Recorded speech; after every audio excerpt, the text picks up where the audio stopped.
Soren Kierkegaard. Life can be understood backwards, but it must be lived forwards. This is true. I mean, I think this is something where, when we think about that the way that the world works, we can only control so much. And when we think about the pathways of our lives and how they sort of end up where we are at now, we look backwards and we can see lots of pivot points. What we can't see are what I call invisible pivot points. And those are the things that shaped our lives that we're completely unaware of. And that's most of, I think, what creates our present, our future, et cetera, are a series of very small changes that add up to very profound consequences. Invisible pivot points. So Fluke is about making sense of the random walk, forks in the road, impossible to predict. What are these invisible pivot points that you've personally experienced to get to where you are now? Big podcast, big substack, best-selling author, professor. Yeah, so I mean, there's a few that I talk about in Fluke, some more indirect than others. The one that I often tell people is this story from 1905 in Wisconsin, where a woman decided to, she didn't decide to, but she snapped. She had a mental breakdown, and she murdered her 4 children. And the oldest, I think, was 5 years old, really young kids, and then she killed herself. And the reason I mention this is because this is my great-grandfather's first wife, and he came home and discovered his whole family dead in this farmhouse in Wisconsin in 1905. And I didn't know about this until I was in my mid-20s. And the reason this is important, obviously, for me is because my great-grandfather remarried to my great-grandmother, and I'm the descendant of the aftermath of that mass murder. And so, one of the things that struck me about that, okay, first, there's this weird thing that happens where, all these factors that are, going to create this endless trajectory of history creating the present do add up. But there's also this moment for me where I was like, for the first 20 odd years of my life, I was totally unaware that my existence was predicated on this moment 119 years ago, right? This pivotal moment for me. And I think that's the stuff where, when I talk to people about Fluke, they always say, they relate to it because they say something like, oh yeah, like I could have gone to a different college or I could have done something else and not met my spouse and so on. The point I make is there's so many things you don't know that diverted your trajectory. And I that's the way I struggle to answer that question a little bit because it's the one where I think the honest answer is I literally don't know what caused these diversions. There's lots of big choices I've made. I moved to England, 13 years ago, and I didn't know I would still be here, 13 years later. But it is the kind of stuff where I think, you do end up having an appreciation for the unbroken thread of causality that does ultimately create your pathway through life. You were just telling me about how your podcast was actually done off your own initiative to your own sunk cost for the hope that it would then get a book deal. And now here you are, writing Fluke. That's another thing that wouldn't have happened had you not taken the risk with Corruptible, Power Corrupts. Yeah, so this is one of those things where it wasn't even with an intention, right? I mean, basically what happened was I was sort of bored with some of the things that I was working on professionally. I had a little bit of extra time. I thought, maybe I'll make a podcast, right? And I thought I'd make like 4 or 5 episodes, just like sort of a novelty project. And it happened to go better than I expected. I talked to a person who worked with podcasting. It didn't pan out on the podcast, what he was hoping to hook me up with and so on. But then he connected me to a book agent that, ended up in a book deal. There's lots of stuff. I think whenever I talk to someone about Fluke, they can see these moments, right? Like they think about the alternative pathways. But the problem is, there's only one world. So, the really odd thing about this is maybe there's a much better version of my life in which I didn't make the podcast, right? I think it's very good, but maybe it's even better if I didn't. And that's the thing that's so bewildering. It's like, you start to think about questions of historical causality, for example. And in Fluke, I talk about this thought experiment involving, if you could travel back in time, would you kill baby Hitler, right? And the question on its face is like a straightforward question about morality. Like, would you kill a baby in order to save millions of people later on? But what it's really a question about is historical causality. Because it's a question about if you eliminated Hitler from the story of history, does that mean Nazi Germany doesn't happen, right? And like, we don't know. And there's this very disturbing but plausible, novel by Stephen Fry where he imagines something similar. He says, you imagine that you travel back in time and Hitler's dad becomes infertile, right? So Hitler's never born. But in his version of events, it's actually worse because the person who ends up in charge of what then is basically Nazi Germany is far more disciplined and less erratic than Hitler. The Germans get the atomic bomb before the Americans and they win the war, right? Now, obviously, we don't know if that would happen, but it's not impossible. And I think that's the stuff where we have this assumption that when good outcomes occur, it's always for the best, and when bad outcomes occur, it's always for the worst. I mean, I am the byproduct of a mass murder. So every good thing in my life has been derived from that. It couldn't have been otherwise. And so, I think there's this aspect of when we think about why things happen, we have a simplistic narrative we tend to retroactively apply to the past. And the real answer of what reality is unknowable. And I think that's the thing that truly boggles my mind as I was writing this book and talking about it. Does it give you more empathy for those struggling? Yeah, I mean, absolutely. I mean, one of the things that I realized, and this is towards the end of the book, is I personally don't believe in free will. I think there's growing scientific evidence to lead us to that conclusion. But even aside from that, right, there is an infinite number of things that I cannot control that have shaped who I am. I didn't control who my parents were. I didn't control when I was born. I didn't control where I was born. I mean, the lottery of birth, even just that, let's just focus on the geography, right? If the exact same me was born in a country that I spent a lot of time in, Madagascar, my life chances would be severely curtailed, right? The average person there lives on $1.80 a day or so, and 40% of the country has electricity. So if I'm born in rural Madagascar, where, starvation is a constant threat, there's no electricity, I could be, the exact same person. I don't think I would end up here, sitting and talking to you. So when you start to have an appreciation for that, it's not to say that there's no agency in life or anything like that, but it is to say that we have these sort of layers that do divert our trajectories that we're unaware of or take for granted. And so, yes, I mean, I think that I have much more empathy having thought about these concepts, because it makes me think, when I see someone who's behaving really, like, there was an example of this that I found really jarring, how I was interpreting the world differently from other people, where there was this horrific shooting that happened in the United States where this young man targeted gay people. And they went to his dad's house and they interviewed him. And the dad said something horrific. He said, oh, thank goodness he was the shooter. I was worried that he was gay, right? I mean, it's like, it's just, this went viral on social media because it's just so atrocious, this viewpoint. And what I thought, my first reaction was like, what a sad story that this person has ended up in this position, right? Like, society has failed this person. I'm sure, I would judge them. I would judge them the same as anyone else, in the sense like that you can't say that. It's unacceptable. But I also think like that person's life has been such a social failure to get to the point where the education levels, the outlook, the upbringing, probably abuse, all that type of stuff, much of, and I don't know in this specific case, so I'm inferring a lot of this, but very often it's the case that people who do horrible things have these life histories that are horrible themselves, right? And I don't. So I tend to think like, I'm very lucky that I ended up in the place that I did. And of course, I've tried to make the most of that luck and so on, which, has panned out in various ways. But I do think that it's important to understand those hidden background factors that affect our trajectories in life. Yeah. There was another example in the book of a mass shooting of this person who had something wrong with their brain.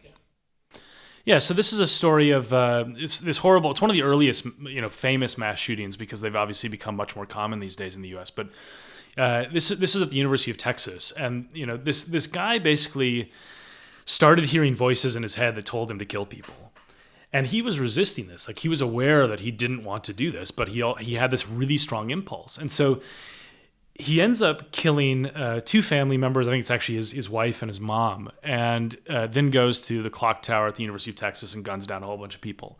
But before he does this, he leaves this note where he says basically like, look, could you please, like, I'm going to die, because he knew he was going to die. He says, could you please do an autopsy of my brain afterwards, because I don't know why this is happening, but I have to do this. Like a self-awareness of something going wrong in his head. And sure enough, they do an autopsy, and there's a tumor. And the amygdala, which regulates emotion in the brain, is basically being pressed upon by this tumor, and it's making it all out of whack. Now, if I told you the story without the amygdala, without the sort of aspects of the brain tumor and so on, then it's just like, okay, gosh, this is a terrible, evil person, right? The second that the brain tumor comes into play, people start to say, oh, well, he couldn't help it. And the puzzle that I pose in Fluke is I say, why is healthy brain tissue, which is just to say brain tissue that follows the bell curve of standard distribution models of what a normal human has, why is that, why do we say that healthy brain tissue equals choice, but unhealthy brain tissue doesn't? And the reason I pose that question is because I can't control my brain tissue. If I want to stop my brain from chemically reacting the way it does, I can't. So, he couldn't either. And I think there's something there where you have to think, a lot of neuroscience is grappling with these questions, and I suspect it will be one of the great philosophical debates of the 21st century, is as we understand the mechanics of the brain much better, I think there's going to be an increasing belief that the level of control we have of top-down processing from what we call mind to brain is going to be relatively limited, and that creates real philosophical problems. Oh, absolutely. That brings up the question of agency. If you, now having written this book, absorbed this worldview completely, having said what you just said, do you feel like you have more or less agency? So it's funny because I did realize in the writing of this book that I don't believe in free will, which is a rather profound revelation, right? It's I've often said to people, this is the only book I've ever written. It's the only professional research I've ever done that changed the way I see the world. Everything else was sort of broadcast. Incredible. No, it's been the highlight of my professional life by far. Oh, that's amazing. And it's because it's just I thought differently about the world while I was researching and writing the book. Now, one of the areas was free will, and this created a strange, sort of question where people say oh, have you lost a sense of purpose or whatever? And I think the free will question to me is, to an extent, it's a question about the origin of causes, right? Am I independently from my physical body causing my actions, or is my physical body causing my actions? I think the latter. I think that the series of chemical reactions in my body are causing me to behave the way I do, which is to say, succinctly, that I don't think there's a difference between the mind and the brain. I think they're the exact same thing, right? Now, this thing raises the question, do you have less agency? No, I think I have exactly the same amount. I just think that the origin story of my behavior is not written by some disembodied soul. I think it's written by my chemical brain, right? And the physical experience. Exactly. There's a physical basis to my behavior. Now, what I think is really interesting about this is it does give you a question, and I will say this explicitly, where I believe there is no cosmic purpose to my life. I don't mean that in some dystopian nihilistic way, right? I just think that when I was writing about Fluke, there's a great example in the book where, one of the reasons why mammals evolved in the way that they do with live births is because this single shrew-like creature got infected with a retrovirus 100 million years ago, right? And this gives rise to placenta, which gives rise to live births, and it's why humans are not part of the kind of creatures that lay eggs and so on. Now, that is totally arbitrary and random. And so I sort of think that humanity is basically an evolutionary accident. That means I am too, right? But the cool thing about that is how unbelievably lucky that I'm alive and I have consciousness. I think we have advanced consciousness in a way that most creatures don't. And so to me, I derive meaning from a sense that I get to be part of this unbroken history of 13.8 plus billion years of the universe. I get to affect the future. I think that one of the things that is very strong viewpoint I hold, which comes through in the book, is that all of our actions have consequences that reshape the future.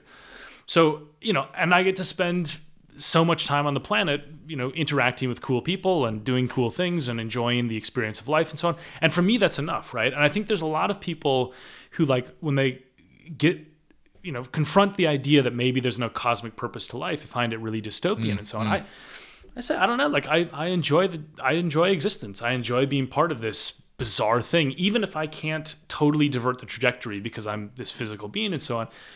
To me, that's enough. And so I don't feel a loss of agency. I still act exactly the same way. I just have more of an appreciation, I think, for the uncertainty and sort of majesty of life and existence. So it sounds like in the face of coming to grips that there is no cosmic purpose, rather than turning nihilistic, nothing I do matters anyway, it in fact gave you the opposite, where you feel like what I do actually can make a difference, is either important, or if nothing else, just interesting. And maybe just doing something interesting is a life well lived. Yeah, and I think the analogy that I try to use, I use various motifs in Fluke, and like one of them is this thread in the tapestry, right? Where I say like if you pull, you can imagine your life as a thread, as part of a tapestry of 8 billion threads, 8 billion people. And if you're actually being accurate, it'd be trillions because it's all the organisms and matter and all that stuff in the universe, et cetera. But whatever, let's start with the humans. So we like to think, okay, you can just pull one thread and it'll be fine.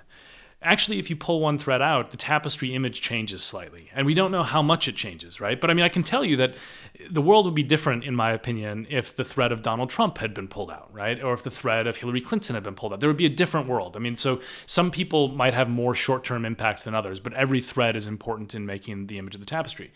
Now, the thing that's odd about this is that it means that all of our actions are important. And like the last third of the subtitle is why everything we do matters. And I worried that people would think this was some like BS self-help, thing. I mean it literally. I'm not trying to shy away from. I mean that I think the word I choose right now is important. I think that every action, the snooze button, whether I hit it in the morning, matters in the trajectory of my life and in the future of the world in some way. And I don't know what way that will be. But the clearest example of this, the highest level of contingency that can exist, I think, is, without going into graphic detail, the moment a baby is conceived, right? If this is the graphic detail, yeah. But if it's a microsecond difference, right? Like I mean a trillionth of a second difference, a different human is born. And so when you think about, okay, that makes sense. Now, okay, let's imagine that exact day unfolds slightly differently, right? You stop to take a sip of coffee when you weren't going to. Now, a different person is born, right? How crazy is that? Yeah, but it's true, right? Now, but the really wild thing, and this is the thing that I think is amazing, is it's not just that day. Because for that exact instant to happen exactly as it did, everything had to be that way. I mean, like literally everything, right? Like chimpanzee-like creatures mating 7 million years ago. The exact ones had to mate at exactly the right time for human evolution to occur in exactly the way it did, for you to be in existence, for you to arrive at the moment of conception in exactly that instant. And so, if you think that way, it's like, okay, well, hold on. Is this different for other things? No, it's not like there's something special about making babies. It's just that it's a very visible illustration of this point. And so, the other way I describe it to people that I think makes intuitive sense, because I did struggle to sort of convey, I say to people, oh, everything is important. And they say, well, not some things surely aren't, right? And I'm like, no, like everything. And I say, okay, like, there's all these things, fiction, movies, et cetera, that grapple with time travel. And like, we intuitively accept this idea that if you travel back in time and you change something about the past, even squishing a bug or talking to someone, you can change the future, right? And there's all these sort of fiction tropes where it's like you might talk to someone who knows your parents and write yourself out of existence.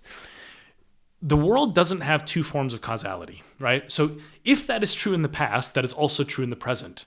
And that means that squishing a bug now will have some ripple effects. Now, they might not be important ones that we can sense in the 50, 80, 90 years that we grace the planet. But maybe in a million years, this is giving rise to a different track in evolution. And we don't know, right? And I think this is the stuff where I find this so unbelievably uplifting. Because I think part of the malaise of modern society is tied to a feeling of interchangeability and sort of disposability, right? Like AI is going to put this on steroids. You talk to people who like work in an Amazon warehouse, and what they say is like, yeah, like, I mean, I feel like a robot, right? A robot meaningless. That's like, yeah.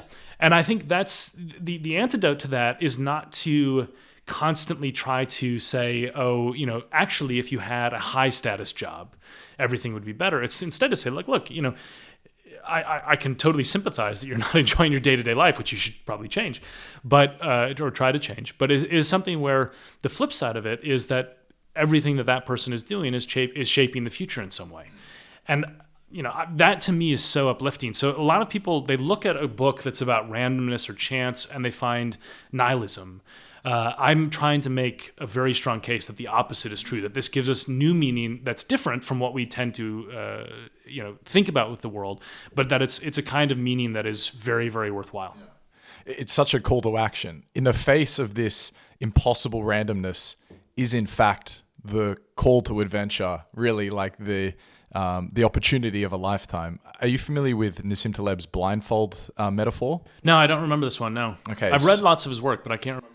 So this comes from either Black Swan or Fooled by Randomness, and he responds to this question. Okay, so everything's random. Should I just stay at home and does my life mean nothing? No. Imagine you're crossing the road. You're standing with a bunch of people. Everyone's got a blindfold on. And you just cross the road. Some people will be taken out by the traffic. One lucky person will make it to the other side, and they'll say to the rest, this is how I did it. It was sheer luck that got them to the other side. Remove your blindfold to the world. Accept that there is impossible randomness at play here. Try and dodge the traffic on your own. You still might not make it to the other side, but you've at least embraced the randomness rather than pretended like it didn't exist. Yeah, so this is, there's, I often get asked, how will you live your life, knowing that everything that you do is important, and then whether you hit the snooze button will change your trajectory in life and so on. And it might have a big effect, it might have a small effect, you can't always tell. The answer, I think, is that you still just sort of behave as best you can according to your own ethics and your beliefs about the world, right? And the reason why you do that is because you don't want to internalize the lesson. Like for me, I am the byproduct of a mass murder. So, okay, that is a strange thing to think because you think everything good about my life is derived from this terrible tragedy. Should we go around murdering people? No, right? Obviously not. Like it's something where there's an unforeseen consequence of a tragedy 119 years ago is this conversation. Great. But the flip side of it is like you can't anticipate the randomness, so you just try to live your life according to a set of principles that inflict the least amount of harm on people, try to make the world a little bit better and so on. Some of those positive intentions will create catastrophe, right? I mean, this is the nature of randomness and ripple effects is like, there are things that people do, random acts of kindness, which will help someone in the short term, but could lead to immense trauma down the line. Maybe the person who benefits from the random act of kindness has a different child. That person turns out to be a serial killer. Does that end up meaning that the random act of kindness was stupid? No, of course not, right? So this is it's like there's a pragmatic side of like, what do you do on the day-to-day existence? And I think that you don't have to live your life profoundly differently. I think there's some stuff I talk about in the book, like experimentation, that you would do a bit more of. But it's more about the appreciation for the importance of human action, basically. And I think at the core of the book as well is an insistence on the fallacy of predictability. Yeah. That to pretend like you can predict into an infinite set of possibilities of the future is built on a bed of sand. And there's another Taleb quote, but he says, how can we predict a future of infinite possibilities based off a finite experience of the past? Well, and I think I'd add to that, right, as well. And he talks about this dynamic as well. I'm not inventing a new idea, but it's if the past and the present have different forms of causality in the sense of there's different drivers of change, then the past experience might actually be worse than nothing. Because if the world is changing, there's a point I started grappling with this problem as a political scientist a long time ago when I was thinking about the Arab Spring, because I did research fieldwork in Tunisia. And I mean, this is like, it's a great example for the book, even though I very, very, very briefly touch on it in the text, just because I didn't want it to boil down in the weeds too much. But first off, you have a guy in central Tunisia who lights himself on fire. And this is why the Arab Spring happens. That's the initial trigger for it. Of course, there's unrest and so on, but there's lots of places that have unrest, and they don't end up having, civil wars and uprisings and dictators getting toppled all the time. So the immediate cause is this person who just somewhat randomly lights himself on fire and sparks this uprising, and the Middle East, goes on fire as a result. Now, the other thing about this is, like, in political science, there's this work that talks about how all these Middle Eastern dictatorships are basically super stable. And this is like stuff that's coming out in 2009, 2010, right before the Arab Spring happens. And they're explaining, here's why they're so stable. Well, then the Arab Spring happens, and you're like, okay, all the theories were wrong. And the question is that actually true? There's two ways of thinking about this, and this is something that I think people don't always appreciate the difference between them, but it's very, very important. One is that the theories were wrong, and they were falsified by what happened in Tunisia and the rest of the Arab Spring. The second possibility is that the world changed, and the X to Y, relationship, the simplified version of reality, did actually accurately explain the past, and now it doesn't explain the present. And the problem is, functionally, we can never tell the difference. So when you have a theory falsified, it could be the case. I mean, in science, there's a principle, if you mix baking soda and vinegar together, it's going to fizz whether an ancient Roman did it or whether I do it. And it's going to fizz whether someone does it in Malawi or whether they do it in the UK.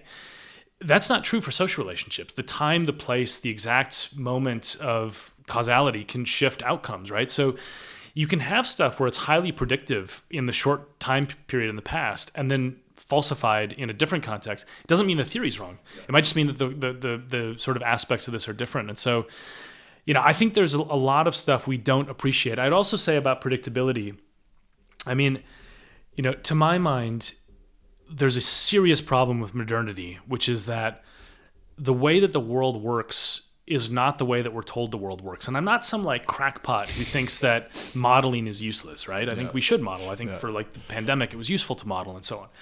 It's more that we have to remember that the model is not the world, right? The saying is often nor the map gospel. Yes, and the map is not the territory, right? This sort of idea.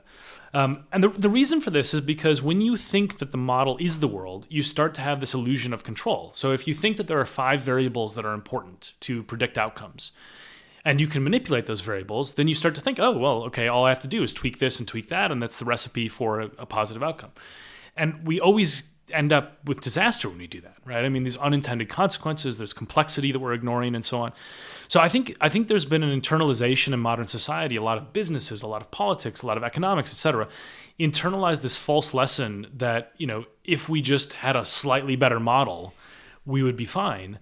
It's a fundamental misunderstanding of reality. Models can be useful in short time frames to try to tame some level of risk, but there are some uncertainties for which models are completely useless. And it's not just a problem. It's actually downright dangerous to base decisions on models that give you a false sense of control and a false illusion of certainty. Each behavior is informed by an unknowable amount of variables, which then changes the future behaviors of every other variable in that system. And therefore, like you say, looking back on something you can accurately model, but projecting forward you can't. And there's a fantastic part from the book which explicitly highlights this, so I'll just read it out. In 2016, The Economist analyzed 15 years worth of economic forecasts from the IMF covering 189 countries. During that period, a country entered a recession 220 separate times, a crucial economic downturn with serious consequences for millions. The IMF produces forecasts twice a year, once in April, once in October. How often do these forecasts correctly predict the onset of a recession? How often do our best minds get it right? Out of 220 cases, the answer was 0. Yeah, and I think this is the kind of stuff where the way that people usually respond to that, and I think is somewhat unfair, is they say, oh, these people must be morons, right? I think there is a lesson there that is stupid, which is we haven't changed our outlook on whether we can actually predict these things, even though we continue to fail them. So that is stupid. But the reason why they fail is just because of huge amounts of uncertainty that exist in the real world of a complex system of modern economy. I mean, trying to understand 8 billion individual people interacting in a system that has some level of order, but a significant amount of disorder within it is just fundamentally impossible, right? And I always say this to people where it's like, you think back on like the past 24 years, right? So we're going back to the turn of the millennium. I mean, all of the geopolitical forecasts were invalidated by 9/11, right? So in 2000, all that is wrong for a long time. Then you have all the economic forecasts just totally invalidated by the financial crisis. All the political forecasts invalidated in the Middle East by the Arab Spring, then by the rise of Brexit, Trump, et cetera. Then you have the pandemic. I mean, imagine making a forecast in 2019. How accurate was that? I mean, it's just, the point is that this is not an aberration anymore. Like, this is just the way the world is. And I think a lot of people, what they do is they look at shocks, right? And this is the point that Nassim Taleb also makes very, very well, is he says, look, these shocks, these black swans are not like things that are aberrations. They are part of the system. And so if you and very often I see this where it's like, you look at a model and they're like, we have removed the outlier. And you're like, but the outlier is part of the data that's really, really important, right? It's like how well is the U.S. doing at stopping terrorism? oh, we're gonna take data from 1990 to September 10th, 2001. I mean, to anyone who's looking at that, it sounds ridiculous, but very often, a lot of quantitative modeling does this because the outlier messes up their regression. So, what I always say is, like, I think, and this is part of the book where I talk about things like the sandpile model and self-organized criticality and some of these ideas, where we have designed systems that don't just guarantee black swans, but they make them more likely. In other words, we have built systems that are more contingent and more prone to flukes. So if I were trying to describe the history of the world in a very broad sense around contingency, which is the idea that a fluke can change everything, what I would say is that the world has become far more contingent over time because of the social systems we've engineered, which have very, very little slack. And Taleb talks about this with resilience and so on in his work. But it's the same sort of problem where it's like, the sandpile model in physics basically talks about how if you add 1 grain of sand to a pile, eventually the pile gets tall enough where an additional grain of sand can cause the collapse. So every grain of sand is causing the collapse. If you take some of them away, it will be less likely, right? But then the one that's at the top is actually the trigger for it. And I use this analogy to say, okay, well, if you think about the history of humanity, our sand piles used to be a lot lower. They weren't that tall. So like every additional grain wasn't going to cause a problem because like you live in these simple hunter-gatherer societies or you live in these empires, but they're not that, they're not hyper-optimized to the point of no resilience, no slack.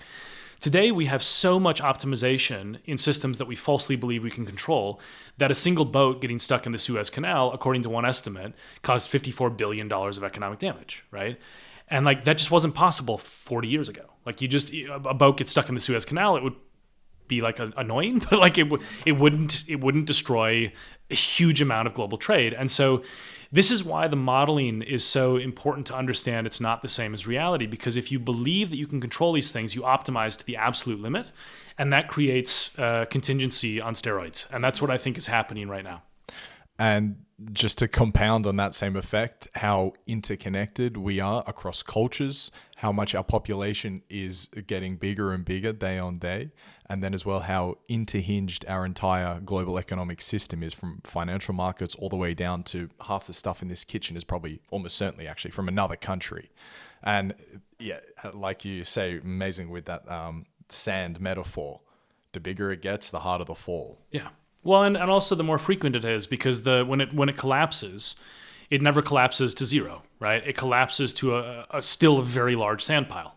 So but it's messy. Yeah, and exactly, but it's also on the precipice of this sort of, sometimes used in physics this term of edge of chaos, right? This sort of tipping points become much more likely when you're on the edge of chaos.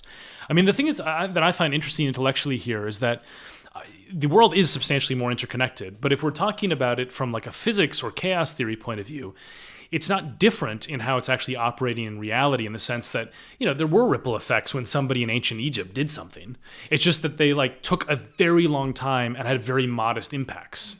And what localized. I think is, yes, exactly. They were very localized. I mean, they might have had, they could have global impacts over the long run. Who knows, how long it would take. And sometimes, you invent a new technology and it might take 400 years for it to spread globally. Whereas now it's in 4 minutes, right? I mean, somebody can, if it works, people will adopt it. And I think this is the kind of stuff where it's not like the nature of reality has shifted. It's more just that we have designed systems in which contingencies are amplified.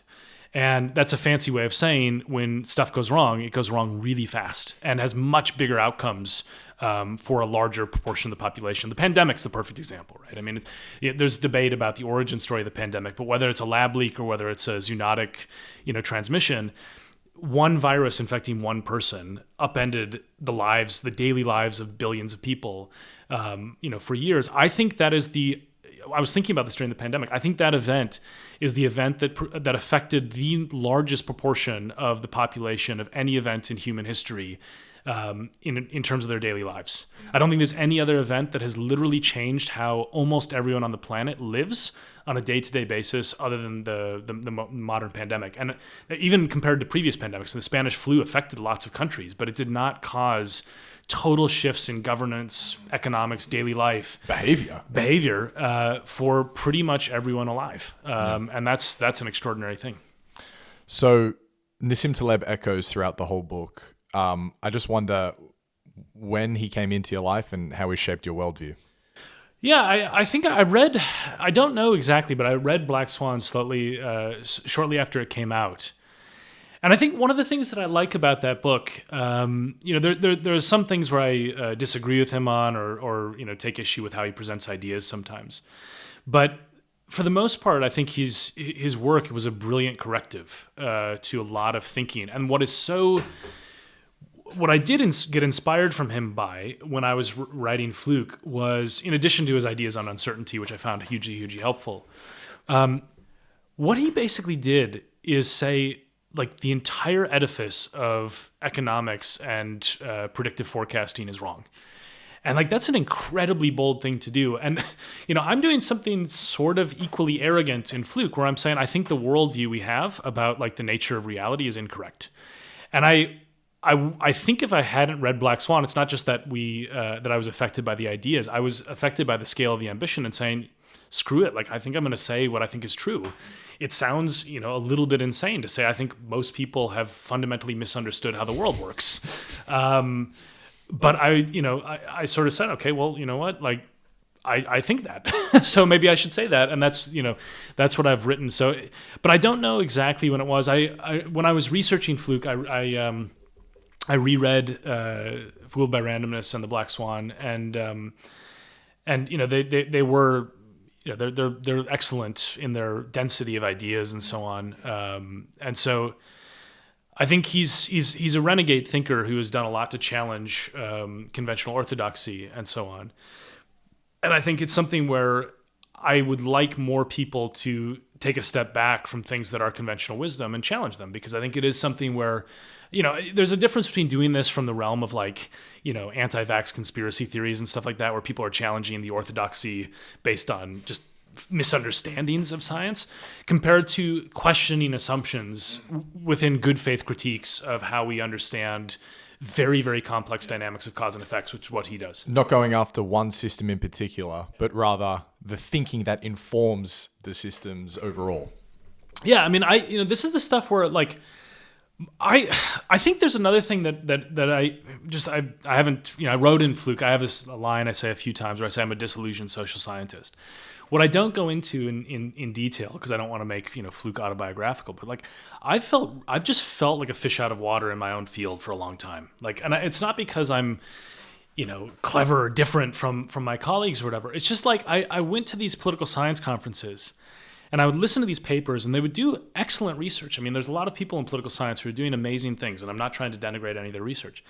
But there was this underlying assumption that like the way to understand this is just to have an ever more sophisticated quantitative model with like 7 variables. And if we only get the variables right, then we'll like be able to tame chance and uncertainty, and at least to a point where it's, pragmatically useful. And there's a question here, which I think, Taleb also touches on in his work, or at least informs it, which is like, what are these things for, right? Like, why are we doing this? And I think that social science, to a weird degree, has fixated on trying to chase what I call the holy grail of causality, trying to find the perfect model to match the past data. And it's forgotten that the reason we do this stuff is to try to avoid catastrophe and make people's lives better. And so I think there's been a gravitation away from predictive modeling in social science, which is, I think, ultimately doomed to fail.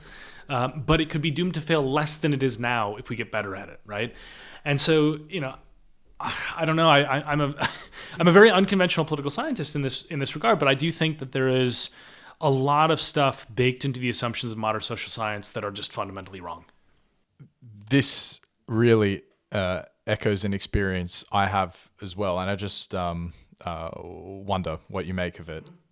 It might just be the case that it's way more comfortable to just look the other way. Everyone has so much shit constantly happening between their ears. They don't want to start necessarily drawing into question in a serious manner, is actually what I'm doing making a difference, worthwhile, etc. So I sell a software into the finance industry, and Taleb points this out brilliantly, but it is such a thriving industry. Advice, all types of media that supports it, all types of consultancies that you can buy at very expensive per hour rates to tell you how to spend your money. Whereas again and again, and the longer the time period going back you draw it, just putting in an S&P index outperforms everyone. And therefore, what is all this money being spent for? And it might just be comfortable to look the other way rather than actually acknowledge that this might not be a good use of time. Yeah, so I love this because the one really practical use of a bit of advice that I think Fluke does have for people is to experiment more. And I think this is where, one of the things I did, the book synthesizes social science with, some ideas like chaos theory from physics and self-organized criticality. But one of the main ones is evolutionary biology. And the wisdom of evolution is undirected experimentation. I mean, it's an amazing thing about everything you look around and see, from plants and trees to complex animals and so on. It's just mutations that had no rhyme or reason to them, but some of them worked and they survived and were passed on average to the next generation, which is how evolution works.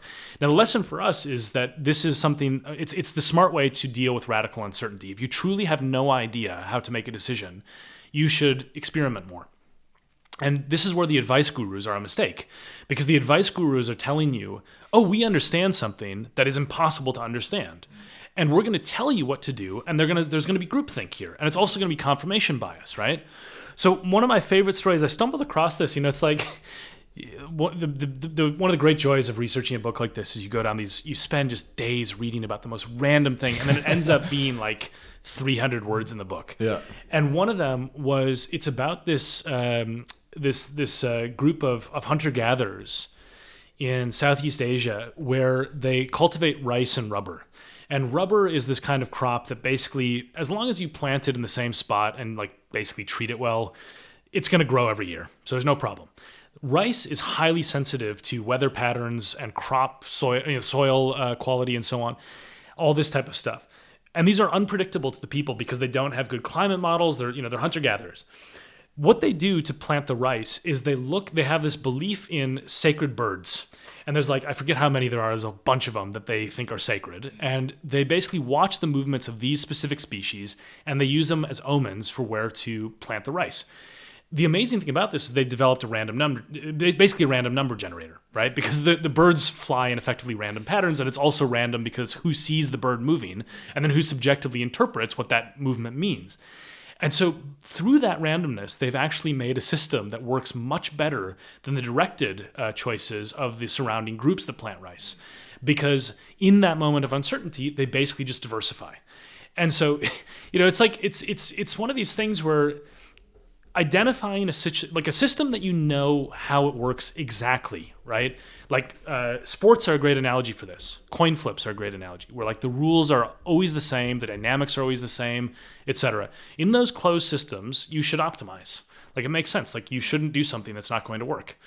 But in systems that have a large level of uncertainty, you should ratchet down optimization, ratchet up resilience, and ratchet up experimentation, because the more that you are uncertain, the more that trying out lots of different strategies is actually wise. And this is where the gurus who tell you, if only you do X, everything will be fine, they're very often not worth the cash.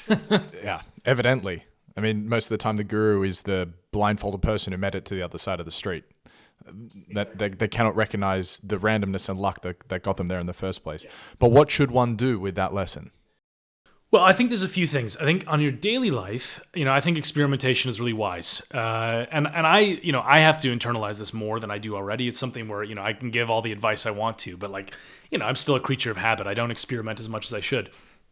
But the great example that I love from a very good economics study, having trashed economics in some ways previously, it's a very good economics study that looked at a tube strike in London. So the subway shuts down because the drivers go on strike. And they look at the geolocation data of these anonymized cell phones, and they find that after the tube strike forced all the people of London to get to work in a different way, 5% of those people stuck to the new method, right? And either it was more enjoyable or faster, more efficient, whatever metric they were using, they liked it more. And it was forced by the shock that was seen to them as a huge inconvenience. And so the point was, if they hadn't been forced into experimentation, they would still be on the old route. So there's a certain level, I would say, 5 to 15% of our lives where probably we think we've optimized it for some metric, and actually a little bit more experimentation in daily life would probably serve us well. I think the same is true, by the way, in business. I think there's a lot of people in business, politics as well, who get into groupthink. This is the way you do things. and a little bit more of, like A/B testing, which is used to great effect in websites, where they have like two headlines or two different styles and they see which generates more clicks. I think public policy should be a lot more experimental. There's problems with this because people don't like the idea of being a guinea pig, but I wrote a piece a couple years ago where it looked at a really novel strategy in Vancouver with homelessness, where they said, like, what happens if we give support to homeless people, where we give them some guidance and training and all these sorts of things, versus what happens if we just give them basically a bag of cash, right? Like literally just hand them a bunch of money. And it turned out that the money was way more effective at reducing drug use and also getting the people into permanent housing, which is not what people would expect, right? A lot of people would expect you give a homeless person who's possibly got addiction issues a huge amount of money, they're just going to blow it on drugs. It was actually the opposite, and they found this out through experimentation. The problem is, of course, a lot of taxpayers might not be okay with experimental approaches because they want to be told this is the best strategy. But, it's stupid over the long run because experimenting with public policy is just all we should care about. And this is where partisanship also should should be reduced by experimentation. Is we should care about what works. We should decide as a society right. What metrics we want to. We want to reduce poverty. Okay, let's do a randomized control trial with 2 different policy types or 3 different policy types, see what works. Surely every political stripe can agree on that. Now, it's a bit naive because, of course, politics is so broken at the moment that they probably wouldn't. Yeah. But that should be the idea. The idea should be let's actually experiment and find out what works and then use those strategies and agree on cross-party basis. That requires immense leadership and elite communication, right? Which evidently doesn't really exist. Yeah, but I think top people of the political structures I can think of. Yeah, so I agree with you, and I think it's going to be hard, easier said than done to do this. But the point that I would make is that when you think about modern politics, I do think that a lot of people do actually care about outcomes, right? They actually care about things that work, and you see this in the UK right now. There's the Conservative Party is about to get wiped out most likely in the next elections coming up later this year. And a large degree of their loss is going to be attributed, I think rightly, to the decline in public services. And there's a lot of people who are conservative voters, lifelong conservative voters, who are abandoning them because they're just saying it doesn't work. And so I think there's a smaller group of people that's ideologically motivated, purely, unapologetically. And those people are not persuadable. But there's a very large group of people, I think, that are persuadable based on outcomes. And if you were able to have an experimental approach to public policy and people saw that it actually improved services and improved governance, you could lead them that way, right? I mean, you'd have to do it very, very well and you'd also have to minimize a lot of the potential harms of experimentation because, of course, there's concerns about ethics, right? During the pandemic, for example, it probably would have been a very, very useful thing to do what are called challenge trials, where you deliberately infect people with COVID with different vaccines, and you also deliberately expose them to COVID with different masks. Now, if they had actually done that in a controlled environment, it would have provided very good evidence that I think a lot of people would have accepted about the efficacy of both masks and vaccines, because they would have said, look, we put 100 people in a room, we shot a whole bunch of COVID at them, and the people wearing masks had this much lower rates of infection. Okay, that's very persuasive. The ethics of that are complex, right? Can you do this? Even if they're volunteers, there's still questions about it. And would people trust the outcome? Yeah, well, that's in the U.S. You've got some of the more in certain the U.S. where I'm from is a very, very broken society culturally. So there would be serious problems with this. I think in lots of places though they would point to these studies and they'd be like, okay, this works. And so I think the other thing that you can do is you can do natural experiments where you just the U.S. sometimes is relatively good at this in the sense that the 50 states are laboratories for policy experimentation. They do try different things. And the problem is, of course, comparing apples to apples. They're not randomized control trials. So if Florida does something and then New York does something, I mean, these are 2 very different states. And the demographics of the people are different, all this stuff. So you can't always infer based on natural experiments exactly what happened, whereas randomized control trials, you have a better sense of cause and effect.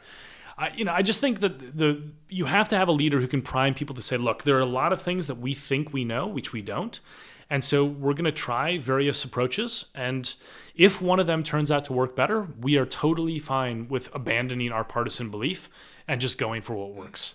The struggle, by the way, is agreeing on the metrics. I mean, like, for example, you have a contentious issue like abortion. I would think that the agreed upon point would be you want to reduce the number of abortions, and pretty much everyone of every stripe would agree with this. However, the way you get there is very, very difficult, because there's certain ethical concerns that some groups in that debate will not cross a red line on. And so, there are some metrics that would not be obvious, whereas like, anti-poverty, okay, like we should all be able to agree we want to have child poverty be reduced, and we just need to figure out what the best mechanism of getting to that point is. This is a really quick one, not necessarily Fluke related, but since you're a political scientist, I want to see what you think about it. Are you familiar with the minority rule? Which one? How an immovable minority can outweigh a flexible majority, Yes. and how that phenomenon explains a lot of the wildness in politics. Yeah, and I think this is true. I mean, I think this is something where you also, it depends on the system quite a lot as well, where immovable minorities, as you put it, can end up having a stranglehold on the process. The U.S. is a perfect example of this, right? You have there is a minority of people, picking up on the abortion issue we were just talking about. It's a pretty small minority of people who have very strong anti-abortion views in the United States. It's 30 to 35% probably, but they're a significant proportion of the Republican base, and they have captured that political party's viewpoints to such a degree that they made it a huge issue for Supreme Court justices and so on. The institutions have amplified the voice of that minority through things like the courts, but also through the Electoral College, et cetera.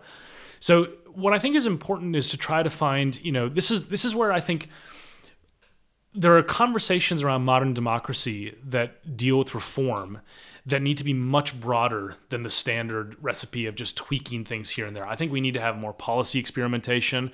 I think we need to have more randomization for oversight, for example, where you bring in random groups of citizens and consult them on questions and just for advisory opinions. But like, I think it'd be useful. I think it'd be useful to say, like, here's all the information. Because normally what you get from consulting people is polls, and they don't get information. You say, like, what do you think about the idea of, doing X? And it's like, well, they've never had any time to be briefed on it.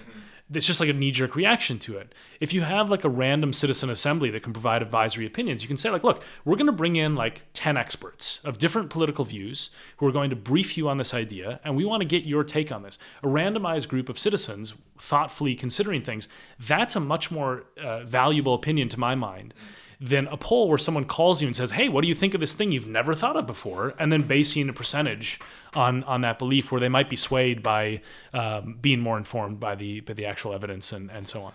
All right, Brian, one more lesson from Fluke. You write about, in other words, Extremistan and Mediocristan. Can you explain why this is an idea worth absorbing? Yeah, so I think there's a lot of stuff. I talk about this with billionaires, for example, and this is something that Taleb obviously popularized in his writing.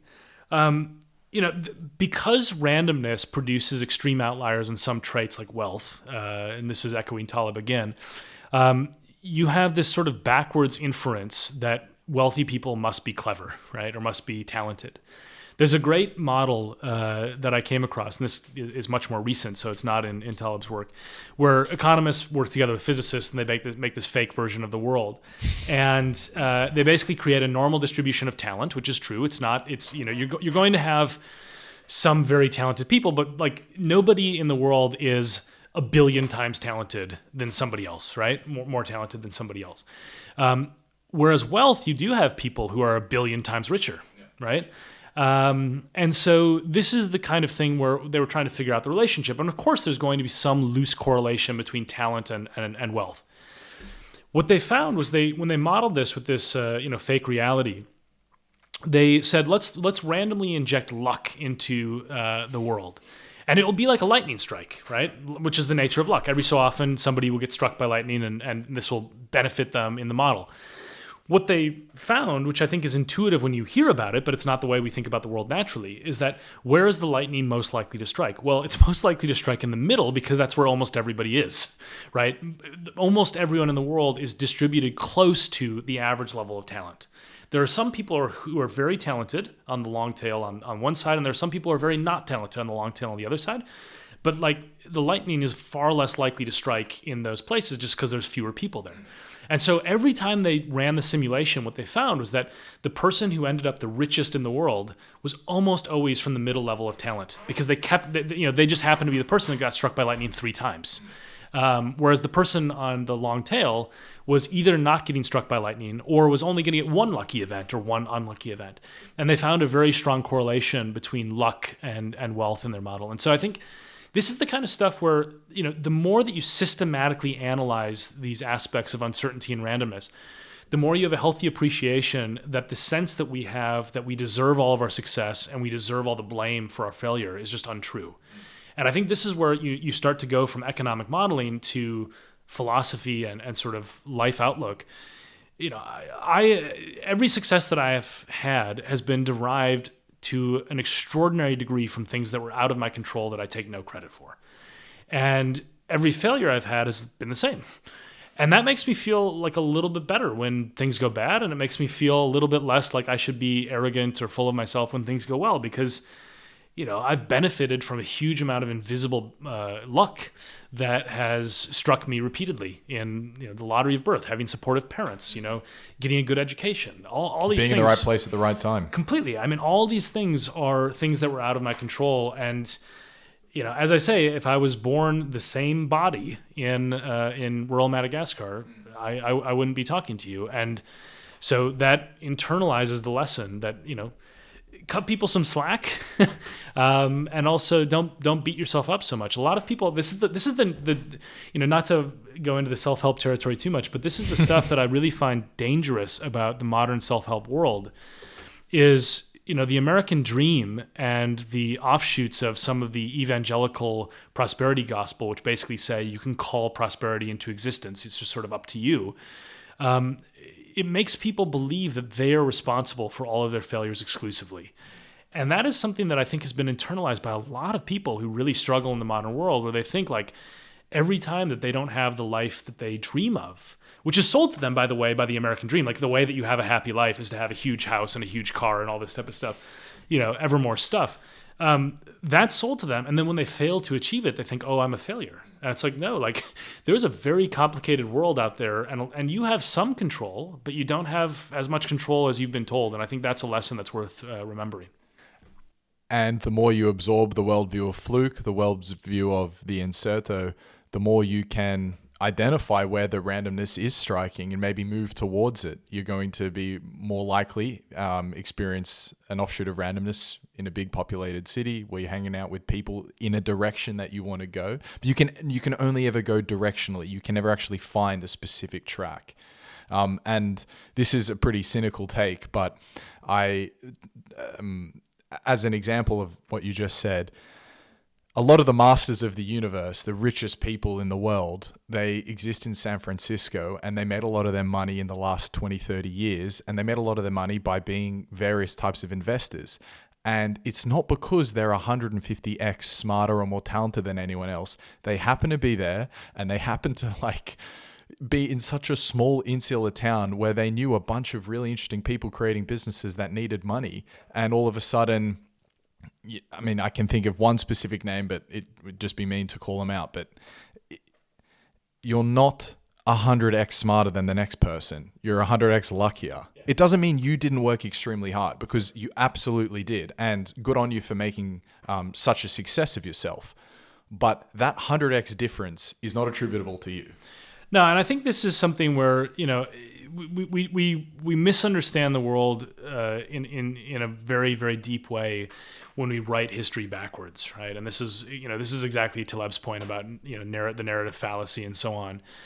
You have all these invisible failures and all these, I talk about this. There's a great idea. I don't know if Taleb talks about this, but there's a Princeton professor who inspired me to talk about this with my students. And he posted something that I thought was so just wonderful. He posted his CV of failure.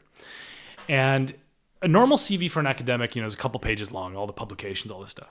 His was like 35 pages long. And what he listed was every rejection, every failed grant proposal, every time he applied for a job and didn't get an interview, etc.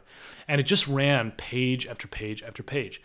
And so I always say this to my students. I always say, look, if you look at someone who's successful, you are seeing the survivorship bias of the benefits of that success. You're not seeing, even for the successful people, they've had a lot of failures. A lot of the venture capitalists who you're talking about, or the people in Silicon Valley who have made huge amounts of money, they were able to do that because they were able to have 100 bad bets and the one big one paid off, right? Like they may have had a rate of success lower than the average, but as long as they had enough money to go into enough pots, one of them was going to pay off in a big way. And that's, interestingly, by the way, this is the publishing model. This is the way publishers work. They basically, most books lose money.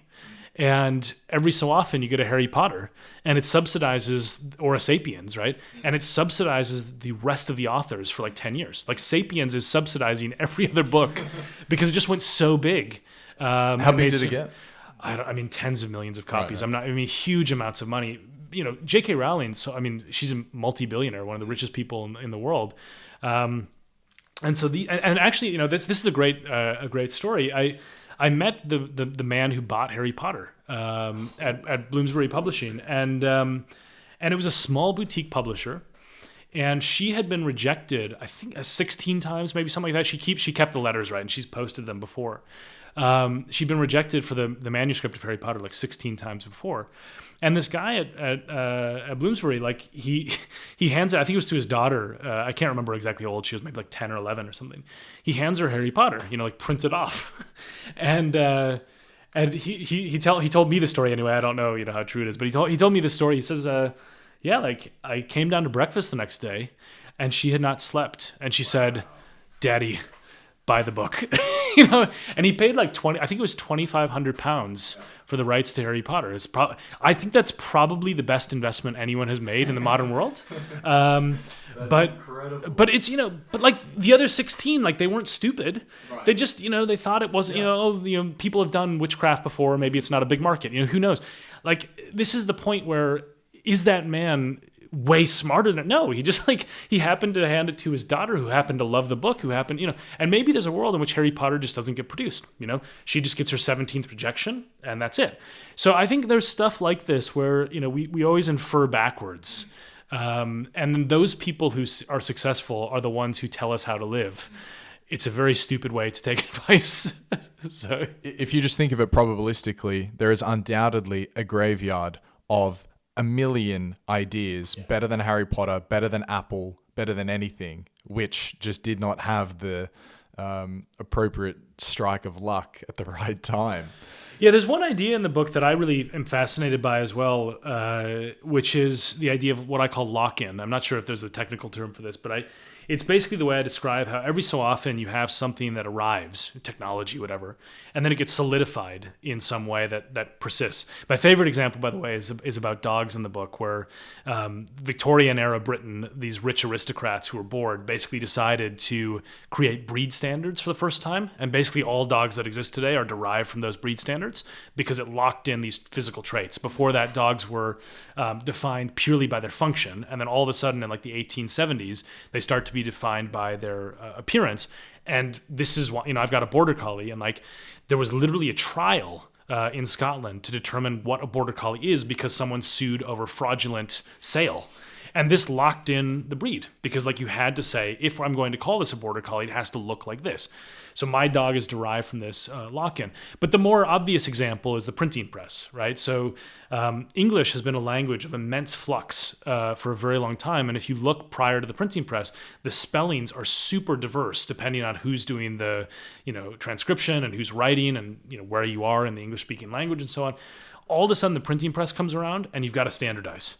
And the language just solidifies in this very, very short snapshot of time. And the point I always make is like, if that had happened 30 years earlier or 100 years later, wow, we'd have a different language. That's incredible. Right? Because it locked it in. So all these sorts of things happen and create longer staying power by accident. And just the language we speak, the way we can communicate mind to word to idea, a 50-year change in how the language is solidified has unforeseeable outcomes. Yes. And I think, this is something where the more easy to grip ideas in our modern world are things like, there's the classic example is VHS versus Betamax, where, there's two technologies that basically do the same thing. VHS got a slight advantage in early sales, and it had what is called increasing returns, which is basically as more people bought it, more people wanted to buy it. And as more people bought the VHS players, it became more of a cost to replace them because they already had the hardware. And so all of a sudden, even though these technologies are basically both good, one of them just wipes out the other, right? And this is the sort of stuff where you can have lock-in in technology. I mean, musical instruments, another example I love, where it's like, why do we have the musical instruments we do? Well, there's nothing amazing about a guitar that's different from some other possible instrument. It's just like we determined that a standard kind of instrument is a guitar. So now everything is created to that exact standard. If somebody tried to sell you a guitar with 27 strings, you would say, what the hell is this? And demand your money back, right? And the only reason for that isn't because it's better or worse. It's because the way that people learned from lock-in was how to play a specific instrument. And therefore, they have to keep making the same instrument. So like contingencies of history sometimes get washed out a little bit more because they're not locked in. Other ones get locked in and they can last forever. And the English language is the perfect example of one that, the other one I love is the Quran. The Quran is viewed as the word of God in Islam. So it is perfect in the religion. It's viewed as perfect. This meant that when I was studying Arabic and reading Arabic, you can read, 7th century texts as you could today because the language has been locked in so much by the Quran that they don't want to change it. So like, even though some word choices change, there's some arcane words and so on in 7th century literature in Arabic, the actual structure of the language is almost identical. And this is amazing. I mean, but it's just because, the Bible was not viewed as the literal word of God in the same way the Quran is. They always say it's an interpretation of the Quran, never a translation, because they don't believe you can translate the true word of God. But that belief has locked in Quranic Arabic into the language today, and it's still the same language. And that's the sort of stuff where you think about these accidents of history, and then all of a sudden, boom, it's just stuck with us, for centuries.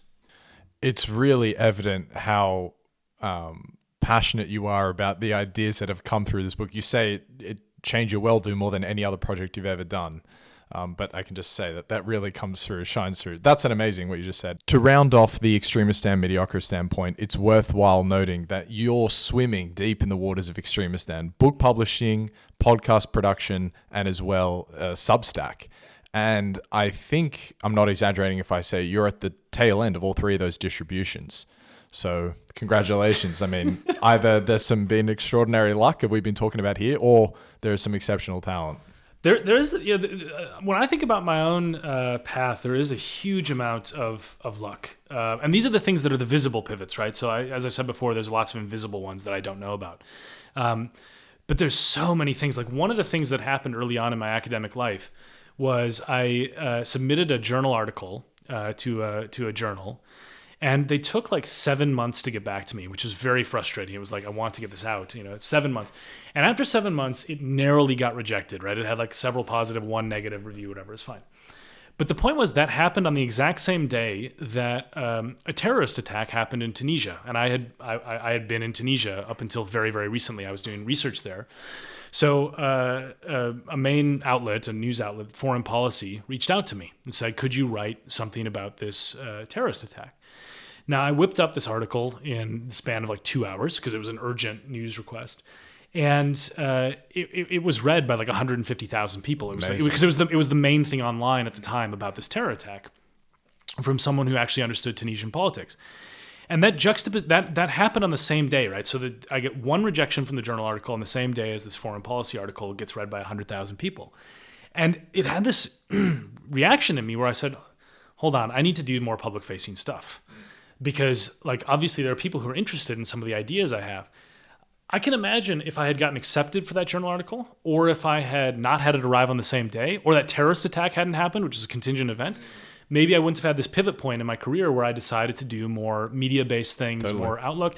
So there's all these things. I mean, there's just so many layers of contingency anytime someone looks back, and anyone who says otherwise is totally delusional. But a lot of my success, there's luck in the success, but there's also luck in the way that your path ends up choosing to do certain things, like, for example, trying to have a public-facing academic profile.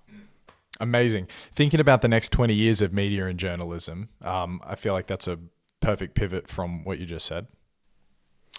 Oh, well, I think that, You mean in general how the... Yeah. Sorry, that was a poorly phrased question. No, it's fine. Basically, recognizing that you have these ideas, which otherwise would be behind a paywall on some professional publication versus producing them for public consumption. How do you think about media and journalism for the next 20 years? Well, there's so many things that are problematic. I mean, one of them is that you have a funding model that is basically not working for all but the flagship publications. So this is the advertising augmented by subscription model. The Washington Post and the New York Times can work like this, but we've seen the destruction of local journalism through this funding model, unfortunately, and so on from online things. AI is going to be a huge threat, generative models of language.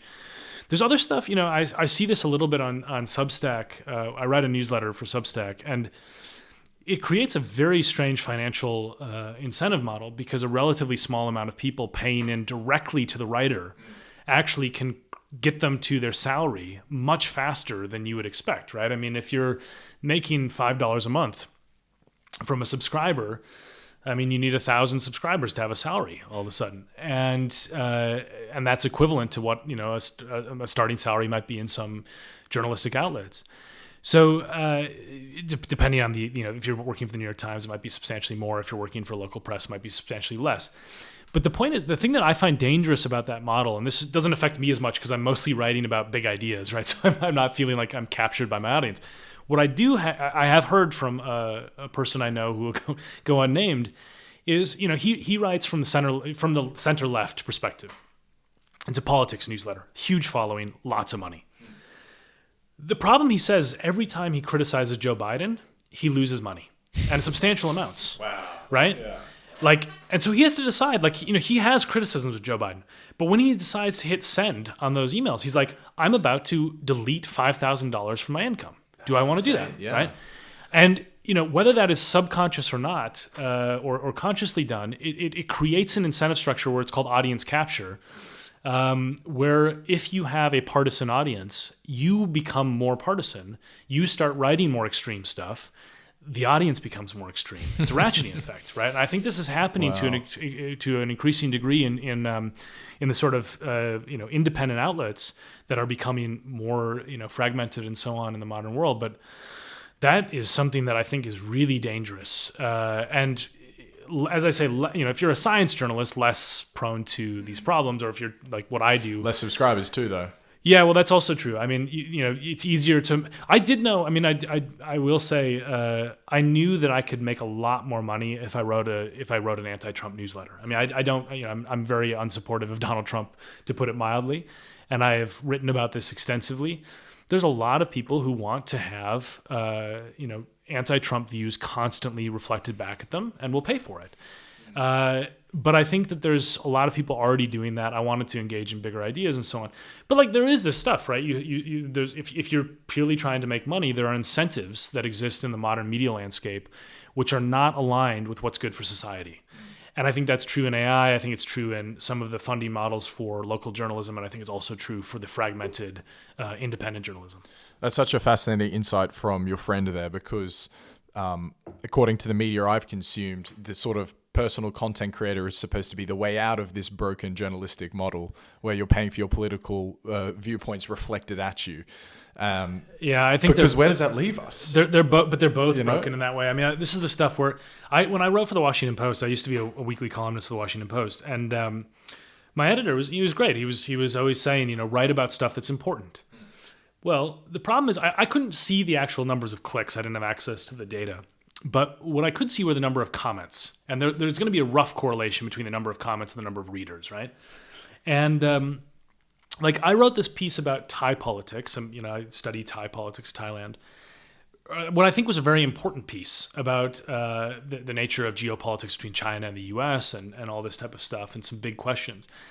It had one comment. I wrote a piece, the next week, about what I found to be boring, sort of reactive, anti-Trump, Trump did this and it was bad. 980 comments, right? And you're like, okay, well, at some point, there is going to be a world in which journalistic choices can be subsidized by the stuff that gets a lot of clicks so that they can have the foreign correspondents who cover other parts of the world and so on. But at some point it's a business, and this is where there's also stuff, I'm not trying to, well, I am, I guess, trying to critique my former employer's owner, but Jeff Bezos, who owns the Washington Post, he's one of the richest guys in the world. They just did this massive round of buyouts and layoffs because apparently they were not, happy with the profit margins. There's a public service in the Washington Post. If you're one of the richest people in the world, just pay for it. Yeah. There's some of that stuff. It would do so much for your reputation. What's that? It would do so much for your reputation. It would do so much for the world. Like, I just think there's a degree to which we have to grapple with that question of, do we want to live in a world where journalism is predicated on eyeballs and clicks, or where we have steady funding streams? And the UK, I think, is a comparatively healthy society relative to the United States. And one of the reasons for that is that 60% of the news media is consumed through the BBC, which the BBC has plenty of things that you can critique about it. But it's a reality-based journalistic outlet that covers a broad array of globally important events, and it corrects its mistakes when it makes them, and so on. And that creates a sort of shared reality for a large degree of the public. The United States has nothing like that. I mean, NPR is a tiny sliver of the media landscape, National Public Radio. Fox News is a tiny sliver of the media landscape. So is CNN, so is MSNBC. But everything is getting more and more fragmented. And, the profound insight that I think is worth drawing from this problem is that philosophically, democracy is built on the point of democracy is to compromise based on a shared sense of reality, right? So it's like you agree on what the problems are, you agree what the possible solutions are, and then you compromise. That's basically the gist of democracy in a nutshell. If you take out, for a long time, the compromise was the problem. How do we get to, from point A to point B? The problem in the 21st century is the shared sense of reality. And that's like a fundamental issue that did not used to be a problem when we had, in the US, for example, 3 big nightly news broadcasts. And basically, whether you lived in Alabama or New York, you basically thought the same things were happening in the world. Now, there was a cost to that in some of the corporate biases that may have existed, but there was a massive benefit in the sense that reality was shared among the population. So there's dangers about the media landscape that I think are being underplayed. It's not just, we'll lose a paper. I think it's like the fundamental bedrock of democracy is informed consent of the governed, and that requires journalism. And you're at the point, which it seems like it is in the US, where you can consume an entirely different view of the state of affairs than your neighbor, which evidently has many problems down the line. And this kind of brings it back a little bit to the Fluke worldview, but the idea of smaller groups being able to make better informed decisions because there's more sort of mutual skin in the game. Where I live in Sweden, the SVT is the Swedish broadcaster, and they for sure, operate at a huge loss, right? But it is 100% in the service of being a public good. Small 10 million people population, and even there, in the last few years of population growth and economic hard times, you can see the fractures and it's splintering, but it's still an amazing place to tune into the news, an amazing, especially podcasts and radio, to actually tune into. They have people in every corner of the planet who are state employees, but are journalists. And therefore you watch the news there and it's really, really good. And There's a fallacy I think people have that if a journalistic outlet can't survive financially, then it's not worth having. I mean, I think we think about critical infrastructure all the time, right? We've got critical infrastructure in terms of national security and nuclear power plants and now the internet and so on. Information that informs voter choice is critical infrastructure. And I think, there's a question we have to ask ourselves as a society, which is do we want to live in a world where the critical infrastructure of high quality information is subject to profit motive? And this is where I think the BBC, the one period in which the BBC is a little bit weird is around the royals, right? So it does stuff where it's you tune in when the Queen dies and it's very, very odd. And that's the one time that you really do see this is a state broadcaster, right? Yeah. But for the most part, when it's covering stories, what you basically see is the funding is state, but they are savaging the government on the airwaves regularly. And I think that is something that, it's a nice, healthy medium. You don't want the state to dictate editorial decisions ever, But you do want the state to provide stable funding, I think, for at least some journalism to happen, because we have to recognize that it is critical infrastructure. If the information pipelines in democracies break, the society breaks.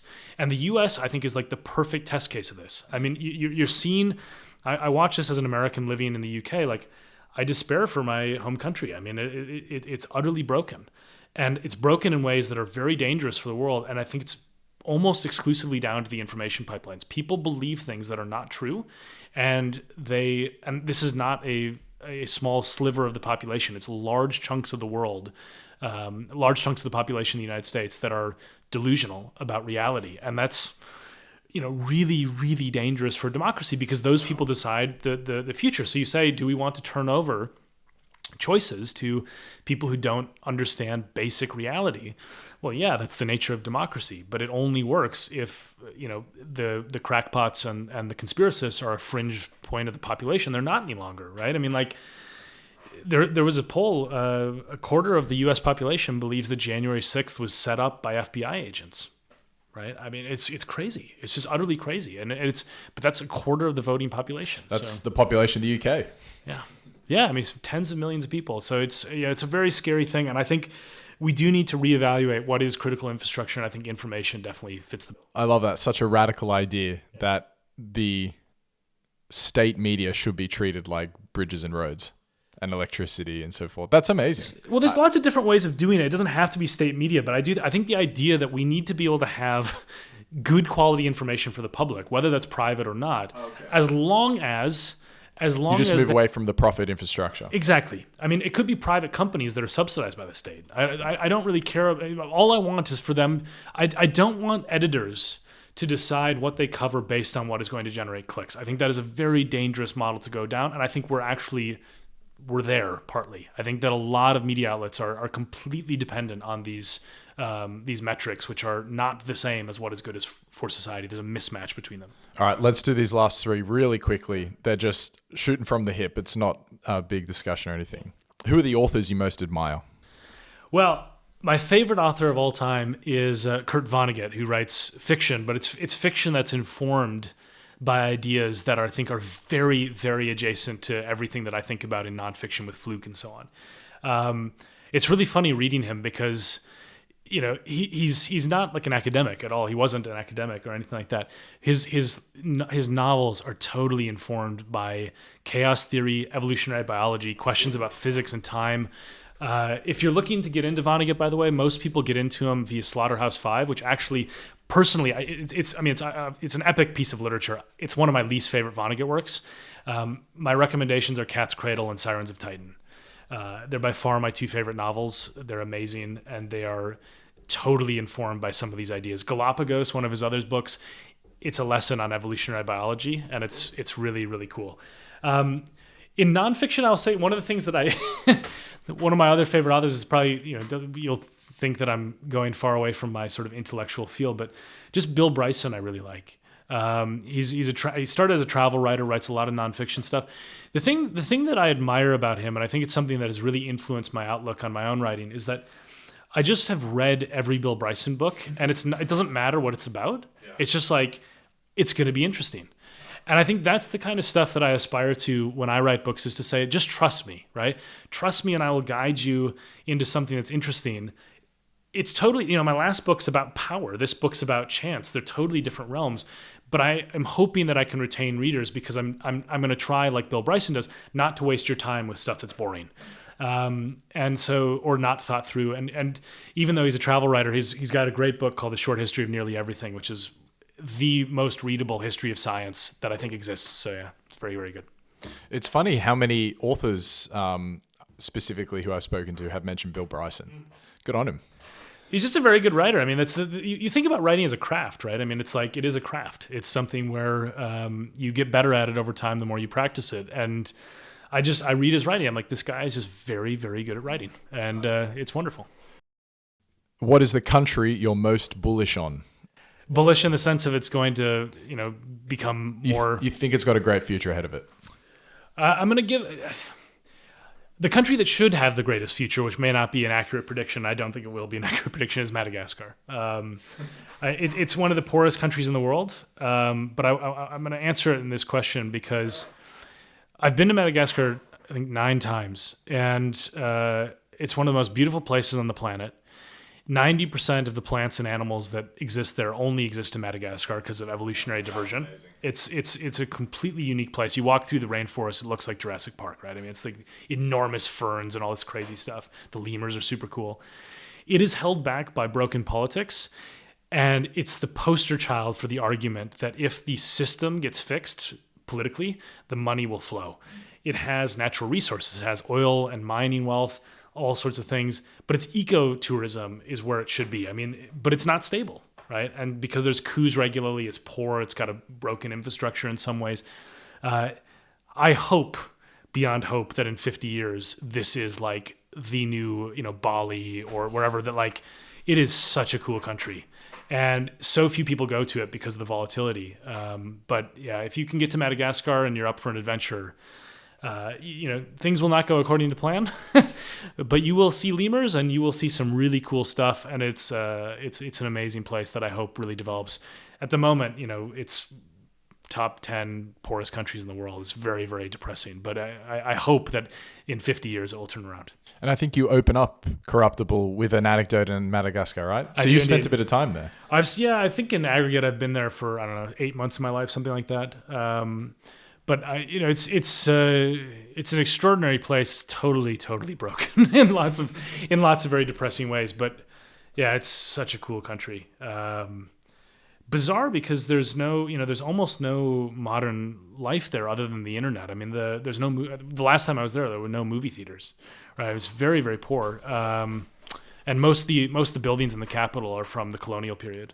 So it is a snapshot from a different era. All the taxis in Madagascar are these. They're basically the jettisoned remnants of 1960s France. So all the cars that people are driving and the taxis and so on. It's just like this. You've traveled back in time, but it's an amazing place. That's sad to hear. No movie theaters. I mean, like that's such a great indication of how low you've progressed. Yeah. Well, and I think the tallest building in Madagascar is a hotel built by the French, which is like 20 stories. That's shocking. Yeah. Did you ever read Tim Butcher's Blood River? I haven't, no. Okay.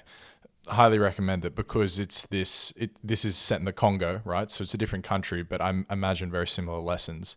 But he tells this incredible journey as he walks across the country of a of a country undeveloping. It's not even staying where it is. It's literally going backwards. Well, Madagascar is the only country in the world that has gotten poorer since 1960 without being in conflict. Wow. So it's the pinnacle of depressing, right? It's like literally had no wars, and it's significantly poorer than it was, in 1960. And do you subscribe to the why nations fail argument that it's all systems?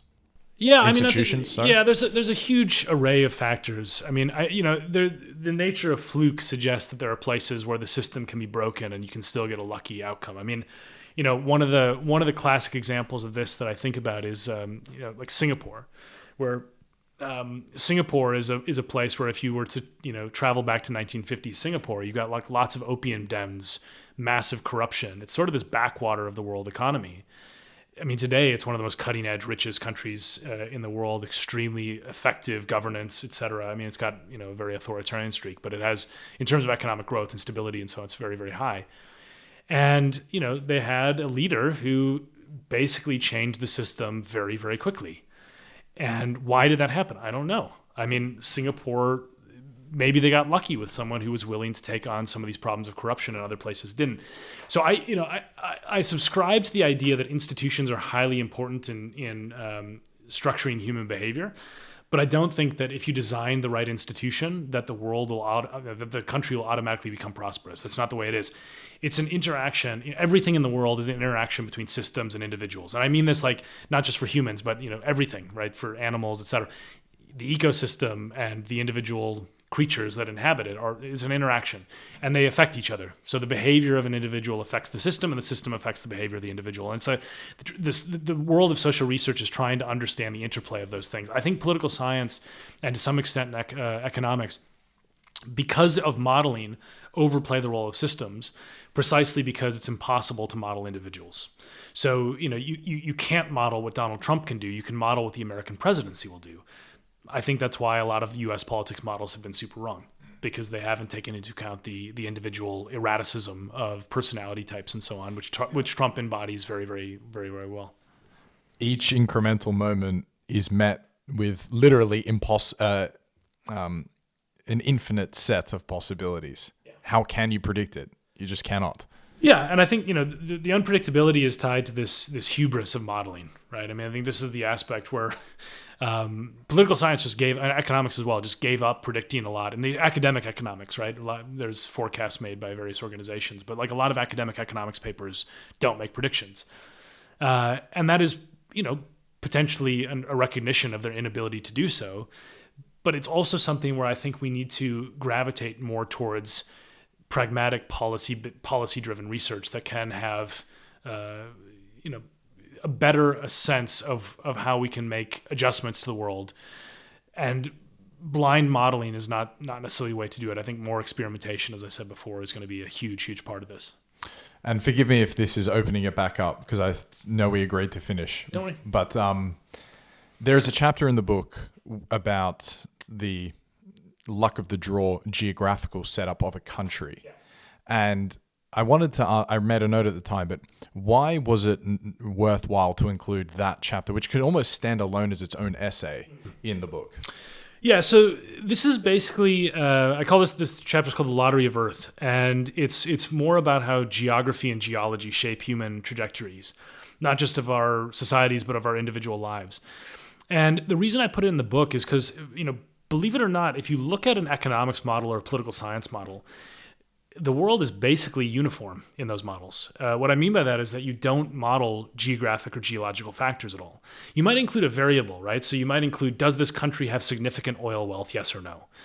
But there's no landscape. And the thing that's so odd about that is that it's so intuitively obvious to all of us that our landscape changes how we live, right? The way that roads are built, the way that hills are, all these things affect societies.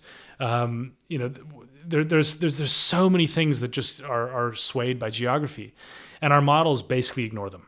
And the reason they do that is not because economists and political scientists think that they're unimportant. It's because they're so difficult to incorporate with the quantitative tools that we use. And so what I'm trying to show is this is actually really important. I mean, there's a brilliant argument that Jared Diamond has, which I included in the chapter, of the continental axis theory. And it is so, just absolutely obvious that this is true when you think about it, but he's, popularized it, where he says, look, it's really easy to traverse east-west because latitude and climate are correlated in a way that longitude and climate are not, right? So if you go east-west, you're very likely to stay in sort of the same kind of place. If you go north-south, very quickly things change. And that matters because transmission of ideas flows way faster east-west than north-south. Well, the continental axis of Eurasia is east-west. There's trade routes that are east-west, the Silk Roads, etc. Trying to go from Europe into South Africa requires not just a massive change of climate, but crossing a desert. So he's making the point that technology flowed very, very easily from China to Europe over hundreds of years, for example, whereas it did not flow very easily from Europe to what is now South Africa. And so, why is that? Well, it's just totally arbitrary. I mean, the fact that there's a Sahara Desert, had there been a slight change to tectonic plates or a slight change to the way the Earth's climate developed, you wouldn't have had a desert there, and maybe it would be easier to move, north-south. The same is true for empires, right? If you develop an army that is very well suited for fighting in a certain climate, then you are going to have an easier time conquering east-west. The second you go north-south and you all of a sudden end up in mountains that are full of snow and you're a warm weather climate army, you're screwed, right? So and basically there's a lot of work in the more recent era that has verified this, that has looked at the spread of empires, and sure enough, so many more limits on north-south than on east-west spread. And I think it's just when you think about the world that way, all of a sudden the historical patterns that we tend to, oh, well, it's because, Alexander the Great was amazing that when, it's, well, okay, part of that is probably true. Some of it is geography, and some of it is, battles get to, we know this with like Napoleon going to Russia in winter or whatever. But like, I think we lose the idea about the shape of our societies. And this is where I think the sort of, institutional explanations have some very big flaws in them, is that they don't incorporate these aspects that are hugely important but are often unappreciated. I love that. That was an amazing response. Thank you. And I suppose Peter Zeihan and Tim Marshall, people you've consumed as well. Yeah. Like the argument of the internal river system in the United States, not having threats on either side of you, two massive oceans. In the United Kingdom, you had this special tree which enabled the entire naval fleet, essentially. Again, back to the idea of fluke. It's randomness that got you here, and it's not necessarily your brilliance that explains how you took over the world. I have one term that was related to this that's in Fluke. It's probably my clunkiest term. When I coin terms, I try to make them less clunky than this, but I couldn't find a better way to say this. So I call it human space-time contingency. And it's basically the idea that the interaction of human society with contingent changes in technology, geography, all these other things create contingency in interesting ways. So like Saudi Arabia's oil did not matter for those societies until the invention of the internal combustion engine at a specific moment and the ability to harness it and the discovery of it through geology, right?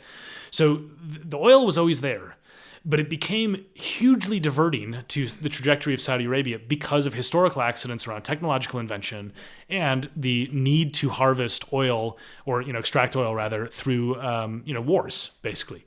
And all of a sudden, Saudi Arabia goes from being a country in which everyone moves around by camel, and it's very, very unsophisticated in its technological development, to one of the richest societies in the world in like basically a blink. And that's human space-time contingency. It's like there's an interplay between the tectonic plates, the geography of the world, and then what we do and how that impacts the way that those things intersect with us. Because if we decide to stop using fossil fuels, all of a sudden they will have far less effect on the trajectory of our societies, and that will be a human choice. So it's not just geography; it's the interplay between those factors and our choices. Absolutely unbelievable, Brian. Thank you so much for being generous with your time, going over what we allotted, and I'm so stoked that I discovered you. I don't exactly remember how. I think it was probably the podcast first, but I'm a subscriber to the Substack and so forth. And so forgive me if I'm bothering you with lots of emails in the future as well. That's great. Thank you so much. It was a pleasure to be on the show. Cheers, man.